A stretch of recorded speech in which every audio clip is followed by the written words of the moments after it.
ចាជាដំបូងខ្ញុំសូមគោរពជំរាបសួរលោកគ្រូអ្នកគ្រូនិងសួស្តីទៅកាន់សិស្សានុសិស្សដែលរៀននៅថ្នាក់ទី11ទាំងអស់គ្នានាងខ្ញុំឈ្មោះសួងសុនិចថ្ងៃនេះគឺខ្ញុំលើកយកពិសោធន៍មួយដែលស្ថិតនៅក្នុងជំពូកទី3មេរៀនទី2ប៉ូតុងស្យាលអុកស៊ីដូរ៉េដូកម្មនៅក្នុងចំណុច 2.1 គឺថ្មពិលដាញ៉ែលអញ្ចឹងដោយបងប្អូនបានសិក្សារួចមកហើយថាថ្មពិលគឺជាចនិតាចរន្តជាប់ដែលបំលែងពីប្រតិកម្មគីមីទៅជាធម្មពលអគ្គិសនីហើយជាទូទៅថ្មពិលគឺផ្សំឡើងអំពីកន្លះពិលពីរដែលត្រាំនៅក្នុងសូលីស្យុងពីរផ្សេងគ្នាជាប់គ្នាទៅដោយស្ពានអំបិលហើយក្នុងពិសោធន៍នេះដែរគឺខ្ញុំនឹងលើកយកថ្មពិលដាញ៉ែលយកមកបកស្រាយនៅក្នុងពិសោធន៍ថ្មពិលដាញ៉ែលនេះដែរគឺមានគោលបំណងដើម្បីបកស្រាយអំពីដំណើរការរបស់ថ្មពិលដាញ៉ែលមុនឈានទៅចូលទៅដល់ដំណើរការពិសោធន៍យើងត្រូវពាក់ស្រោមដៃឲ្យបានត្រឹមត្រូវពាក់ម៉ាស់និងពាក់អាវពិសោធន៍ដើម្បីការពារសុវត្ថិភាពនៅពេលដែលយើងធ្វើពិសោធន៍បន្តមកទៀតនាងខ្ញុំនឹងបង្ហាញអំពីឧបករណ៍និងសារធាតុគីមីចាំបាច់ប្រើប្រាស់នៅក្នុងពិសោធន៍នេះចាឥឡូវយើងចូលទៅដល់ឧបករណ៍គឺឧបករណ៍របស់យើងមានស៊ីឡាំងក្រិតមានកែវបេសៀចំនួន2មានពិប៉ាតបន្តក់មានមុលទីម៉ែត្រមានខ្សែចម្លងដែលមានដង្កៀបសងខាងបែបនេះចូលទៅដល់សារធាតុគីមីគឺយើងមានសូលីស្យុងទង់ដែងស៊ុលផាតកំហាប់ 1m សូលីស្យុងស័ង្កសីស៊ុលផាតកំហាប់ 1m ដូចគ្នាដែរហើយនឹងសូលីស្យុងសូដ្យូមក្លរ៉ូដែលយើងមានត្រាំกระดาษជូតមាត់ធ្វើជាស្ពានអំបិលហើយនេះគឺជាអេឡិចត្រូតដែលធ្វើអំពីស័ង្កសីនិងនេះគឺជាអេឡិចត្រូតដែលធ្វើអំពីទង់ដែងហើយយើងមកមើលដំណើរការពិសោធន៍ទាំងអស់គ្នាអញ្ចឹងជាដំបូងយើងត្រូវវាល់សូលីស្យុងទង់ដែងស៊ុលផាតចំនួន50មីលីលីត្រដាក់ចូលទៅក្នុងស៊ីឡាំងក្រិតហើយបន្តមកទៀតចាក់វាចូលទៅក្នុងកែវបេសៀ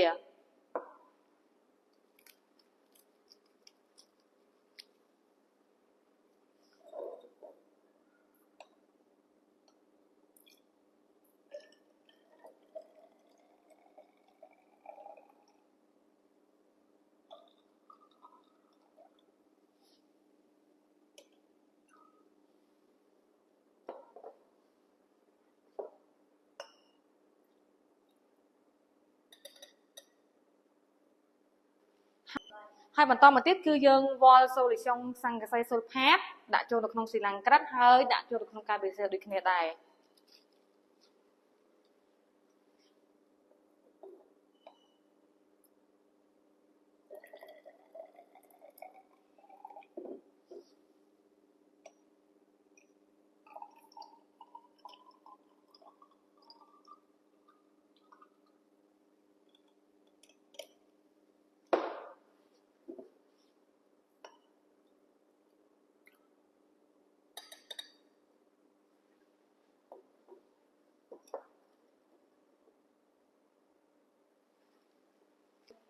ចាដំណើរការបន្តទៀតគឺយើងត្រូវយកបន្ទះស័ង្កសី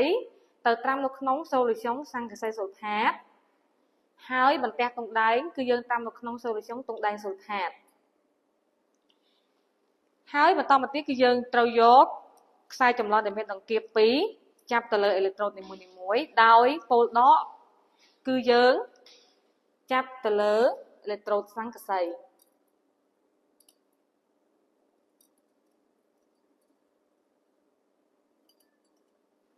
ហើយពោលបូកគឺយើងចាប់ទៅលើអេឡិចត្រូតទង់ដែង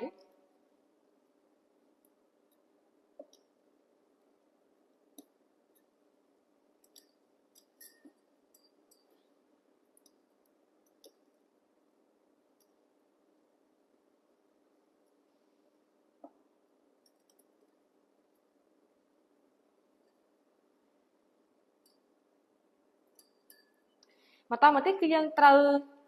យកឧបករណ៍មុលទីម៉ែត្រដែលយើងកាច់វាទៅលេខ20មកហើយយើងភ្ជាប់វាជាមួយនឹងខ្សែចម្លងនេះ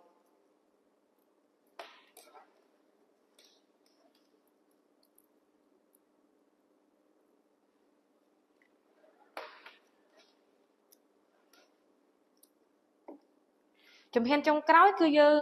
ត្រូវដាក់ស្ពានអំបិល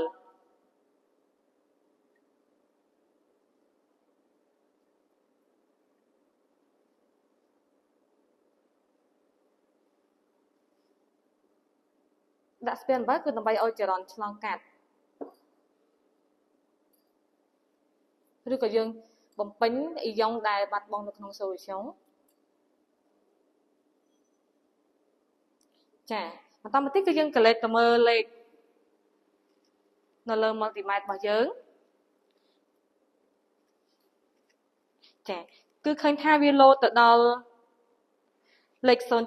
អញ្ចឹងមានន័យថាកម្លាំងអគ្គិសនីចលកររបស់ពុលហ្នឹងគឺស្មើនឹង 0.92 វ៉ុលអញ្ចឹងដំណើរការពិសោធន៍របស់នាងខ្ញុំក៏ឈានដល់ទីបញ្ចប់ហើយជាចុងក្រោយក៏សូមអរគុណទៅដល់លោកគ្រូអ្នកគ្រូក៏ដូចជាសិស្សានុសិស្សទាំងអស់គ្នាដែលបានតាមដានទស្សនាតាំងពីដើមរហូតដល់ចប់ចាសសូមជម្រាបលា